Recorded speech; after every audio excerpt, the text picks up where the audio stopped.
In 1879, the Block brothers founded their tobacco company at a time when Wheeling enjoyed a national reputation as a center for stogie manufacturing, boasting over 100 stogie makers in the city. To compete against the more well-established companies, the Block brothers developed a new product, chewing tobacco, and called it mail pouch, after the way steamboats delivered the city's mail by throwing large pouches of letters from the boat deck to the wharf.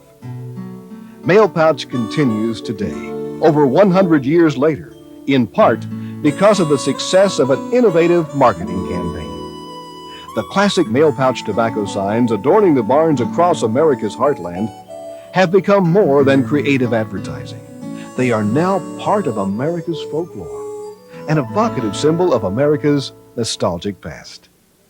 This is the story of the craftsman who etched the mail pouch symbol into America's consciousness. Sign painter Harley Warrick. Retiring after almost 50 years of sign painting, Harley Warrick painted a special mail pouch sign for the Wheeling Artisan Center in October of 1996. One line at a time.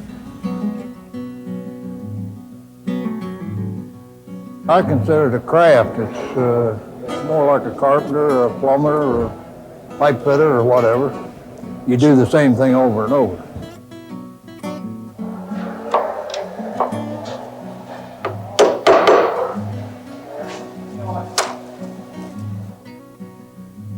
When I first started, we had 4 crews. There was 8 guys altogether.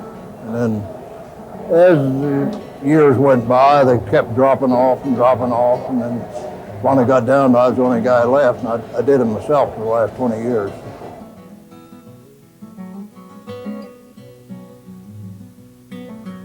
Better than 20,000, counting new ones and repaints. I didn't even know how many I did, and then I did a film for Charles Perrault. He come down, they counted them up down at the company. Hell, I didn't know I'd done that many.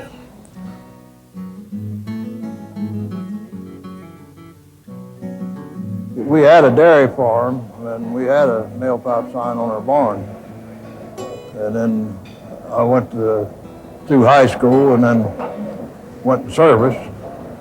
And over in Germany during the war. And I'd only been home a couple of days, and just so happened the crew come through to repaint the barn, and I was over talking to them, and that's where I got started. That was better than milking 27 head of jerseys every night and morning. I didn't mind the farm, but I just thought this would be better. So I leased the end of the barn off the farmer and paid him, right there before he even painted it. Most of them didn't want anything, but the main thing was they couldn't care less about the tobacco. It was a landmark. It was, if you had somebody who was coming out of state to visit you, you said, well, you get down there to that mail pouch, and that's where we live. That's what most of them were. Of course, for the company, it was advertising. We had 20 states that we kept covered, we covered it every 3 or 4 years. We go back and repaint them, mostly in the Midwest. Our biggest customers were steel workers or coal miners, so that's where you'll find most of the signs. Every day was an adventure. Whatever you thought couldn't happen would. I'll never forget that first contractor I went to work for, and had a helper come out, and he was always worried about details, and he says, we're up there on the side of the barn. He was talking about insurance, He says, now in case we fall off of that barn, what do we do, insurance-wise? And the old contractor said, just paint like hell all the way down. Don't stop. I remember one time I was working in some little town up here towards Toronto or someplace. That wall was probably 70 feet high. And no place to fasten the ropes on it. So here's this guy coming down the street, and I said, would you mind holding these ropes while I go up and tie it off? No, I'll hold them. I said, be sure you stand on them now, don't let loose of them. I went up there and tied it off, and then some guy was standing down there just on the edge, you know. He said, you picked the biggest drunk in town. He says, that guy salute, he don't know where he's at. Here I had him holding them ropes.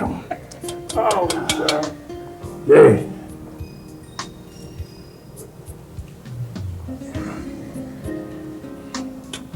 Didn't matter if the painter got wet, as long as the sign didn't get wet. Yeah, I had a Greek kid work with me. He was from up here at Warwood. He wouldn't say 3 words all day.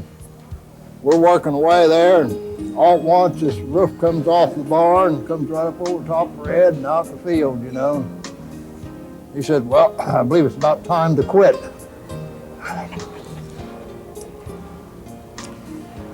That's like my first wife. She told me, you know, either change jobs or change wives. And I said, I'm glad you brought that up, because wives are easier to find than jobs. What do you know? It fits in there. You're surprised how many times I've run out of space, too. Once in a while, you do it intentionally. You had a barn that's set on a kind of an angle of the road, you know. You run it right around the corner. Then put an oops back of it. We had one guy, though, he was there for years, and he would reverse the letters and treat yourself to the best. He'd have an S-L-E-F. He'd do that every once in a while. When we had crews working out there, though, if we'd screw one up, we'd put the other guy's name on it.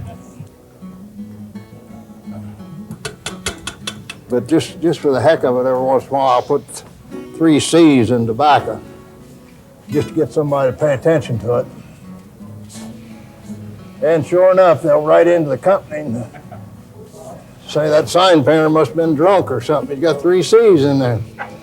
So they send them a letter, you know, thanking them for paying attention to the sign.